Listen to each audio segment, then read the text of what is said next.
Bumuhos sa mga pro-BOL o Bangsamoro Organic Law supporters sa isinagawang Grand Rally sa bayan ng Buluan sa Maguindanao.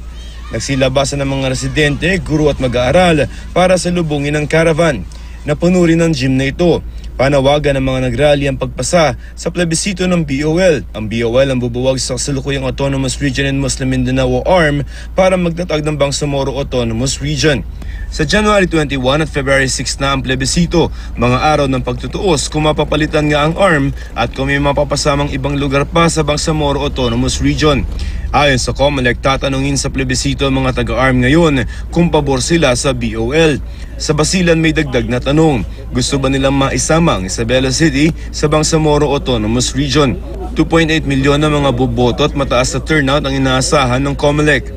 We expect that there will be high turnout, upwards of 75%.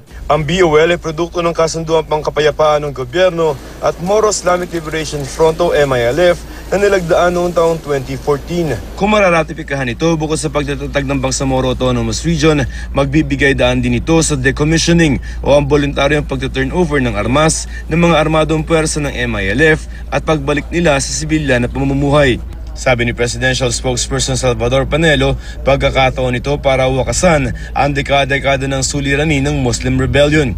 Sa January 18, pupunta si Pangulong Duterte sa Cotabato para tulungang isulong ang pagpasa sa plebisito ng BOL. Pero rerespetuhin daw ng Pangulo kung anuman ang kalabasan ng plebisito. The President supports BOL. Alright, cool. Yun ang sinabi niya sa cabinet. And the message He said he will campaign for it. Well, hopefully. But we cannot naman determine the pulse of the people. We can only speculate. But what is, as I said, what is certain is the President will abide whatever the decision of the voters there.